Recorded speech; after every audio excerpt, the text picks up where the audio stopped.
वर्तमान परिदृश्य की अगर हम बात करते हैं तो जिस प्रकार से हमारे समाज में महिलाओं का उत्पीड़न, महिलाओं के साथ घरेलू हिंसा जिस प्रकार से घटित हो रहा है, निश्चित रूप से हमारे समाज को सोचने पे मजबूर कर रहा है। अगर हम हालिया बात करते हैं दिल्ली में महिला पहलवानों को लेकर के, तो जिस प्रकार से महिला पहलवानों के साथ एक नाबालिग पहलवान कि पिताजी पॉक्सो एक्ट में पंजीबद्ध एफआईआर तो पहले हो चुकी थी सुप्रीम कोर्ट के संज्ञान लेने के बाद, लेकिन पिता का मुकर जाना, क्या पॉक्सो एक्ट में जो एफआईआर पंजीबद्ध हुआ है उसमें कुछ संशोधन होगा या नहीं? आज हमारे साथ सुप्रीम कोर्ट की लॉयर नुपुर धमीजा जी हैं। मैं उन्हीं से जानना चाहता हूं कि किस प्रकार की बातें सामने आएंगी। नमस्कार मैम। नमस्कार। देखिए, अगर हम कानून की बात करते हैं तो जो पॉक्सो एक्ट हमारा बना हुआ है उसमें ये प्रावधान है कि अगर कोई भी मामला पॉक्सो एक्ट के अंतर्गत अगर हम रजिस्टर करते हैं तो उसको तब तक हम वापस नहीं ले सकते जब तक हम उच्च न्यायालय को अप्रोच ना करें। आप उस मामले को तभी वापस ले सकते हैं जब आप हाई कोर्ट में एप्लीकेशन के थ्रू आप उसको वापस ले सकते हैं। आप किसी भी ओरली अपने बयान से या किसी और लेवल पर आप उसको वापस नहीं ले सकते हैं, ऐसा पॉक्सो एक्ट हमारा कहता है। पॉक्सो एक्ट में न्यायपालिका हमारी ये कहती है कि जिस व्यक्ति के ऊपर एफआईआर पंजीबद्ध होता है उसकी तुरंत गिरफ्तारी होती है, लेकिन भारतीय न्यायतंत्र की बात अगर हम करें या सरकार की बात करें तो कहीं ना कहीं कुछ बातें तो सामने आ रही हैं कि जिस प्रकार की कार्यप्रणाली देखी जा रही है वर्तमान स्थिति में न्यायपालिका और राजनीति में, तो ये आपसे सिर्फ मैं इतना जानना चाहता हूँ, क्या ये समाज के हित में है या नहीं? देखिए, क्या होता है कि कानून ही एक ऐसा आखिरी रास्ता होता है जहाँ पर आपको न्याय की उम्मीद होती है। कानून एक ऐसा घर होता है, अदालत एक ऐसी जगह होती है जहाँ हमें उम्मीद होती है कि हम वहाँ जाएंगे तो हमें न्याय मिलेगा। लेकिन आज की जो स्थिति की अगर हम लोग बात कर रहे हैं तो आम पब्लिक अदालत जाने से भी डरती है। उनको ऐसा लगता है कि अगर हम अदालत जाएंगे तो हमें न्याय नहीं मिल पाएगा। मुझे ऐसा लगता है कि जो कानून में प्रावधान बने हैं या कानून में प्रावधान होने चाहिए, हमें कहीं ना कहीं उन पर गौर करने की ज़रूरत है। या तो कानून बने हैं जिनको शायद नहीं फॉलो किया जा रहा है तो उसके ऊपर एक प्रावधान होना चाहिए कि उनको माना जाए।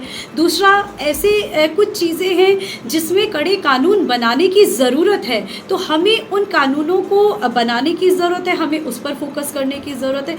अगर हमारी कानून की कार्य प्रणाली जो है अगर वही ठीक तरीके से काम नहीं करेगी तो आम पब्लिक मुझे नहीं लगता उसके लिए फिर कोई रास्ता बचेगा, क्योंकि पुलिस को भी अप्रोच आम पब्लिक कर लेती है या न्यायालय भी कर लेती है। लेकिन अगर सर्वोच्च न्यायालय की अगर हम बात करते हैं तो हमारे लिए वो एक आखिरी रास्ता होता है। तो बहुत सारे ऐसे इम्प्लीमेंटेशंस हैं जिनको करने की ज़रूरत है कानून में। नुपुर जी, अगर हम बात करें जिस प्रकार से हम देख रहे हैं कि भारतीय लोकतंत्र न्यायपालिका पे अटूट विश्वास करती है, लेकिन जो कानूनों की बात अगर हम करते हैं तो कितने कानून महिला सशक्तिकरण उनके उद्धार के लिए बनाए गए हैं। कहीं ना कहीं ऐसी बातें तो समझ में आ रही हैं, सरकार का क्रियान्वयन, न्यायपालिका की लचर प्रणाली, पुलिस एफआईआर की तफ्तीश कहीं ना कहीं प्रश्नवाचक चिन्ह के घेरे में आ रहा है। तो अगर इन समीकरणों को हम एक करते हैं तो महिला विक्टिम जो होती है वो आस लगाए जाती है न्यायपालिका। लेकिन इन प्रकार के समीकरणों से वर्तमान परिदृश्य की अगर हम बात करें, जिस प्रकार से दिल्ली में हुआ घटना, महाराष्ट्र के भाईंदर मीरा रोड पे जिस प्रकार से घटना कारित हुई है, सैम नामक व्यक्ति लिव इन रिलेशन में रहने वाली, अपनी उसे पत्नी ही दर्जा दिया जाएगा, उसको कई भागों में काट करके प्रेशर कुकर में उबाल करके कुत्तों को खिला दिया। तो कहीं समाज में सरकार का डर, पुलिस का डर क्या खत्म होता जा रहा है क्या?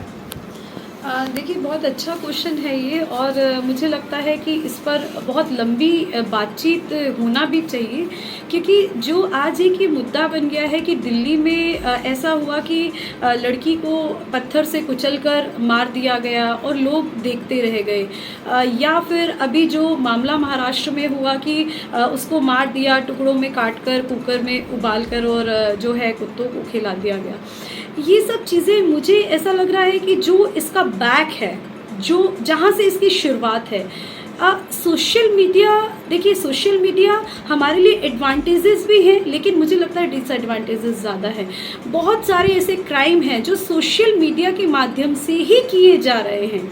ये लिव इन रिलेशनशिप में आप रह रहे हैं, ठीक है, जो हमारे माननीय सर्वोच्च न्यायालय का जो एक प्रावधान है कि आप रह सकते हैं, लेकिन जो सोशल मीडिया का जहाँ पर मिसयूज़ किया जा रहा है, तो शुरुआत कहीं ना कहीं इंस्टाग्राम, फेसबुक, व्हाट्सएप इस तरीके के प्लेटफॉर्म से हो रही है जहाँ पर हमें ये समझ में नहीं आता है कि सामने वाला व्यक्ति लड़का भी है या लड़की है। कई बार हम इसको सोचकर भी कंफ्यूज रहते हैं। तो मुझे लगता है कि जो डिजिटल वर्किंग चल रहा है उसके ऊपर कहीं ना कहीं हमें ध्यान देने की ज़रूरत है कि कौन सा ऐसा प्लेटफॉर्म है जिसके कारण से बहुत ही गलत तरीके से क्राइम किए जा रहे हैं। उसके लिए कुछ क्राइटेरिया होना बहुत ज़रूरी है। जैसे बीच में भी कुछ पॉर्न साइट्स को लेकर भी कुछ एक क्राइटेरिया बनाया था कि इनको बैन किया जाए, और आज ज़रूरत है उन्हीं चीज़ों पर दोबारा से फोकस करने की कि डिजिटल जो चल रहा है उनके ऊपर कहीं ना कहीं हमें रोक लगाना चाहिए, जिससे हम क्राइम को कहीं ना कहीं रोक सकें, क्योंकि ये जो क्राइम्स हैं बढ़ावा मिल रहा है इसको सोशल मीडिया से। ये हमारे साथ थी सुप्रीम कोर्ट की लॉयर नुपुर धमीजा जी। हमारे प्रश्नों का सारगर्भित उत्तर उन्होंने दिया।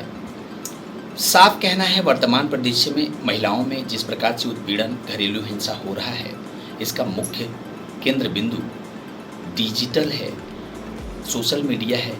इस पे सरकार को निश्चित रूप से रोक लगाना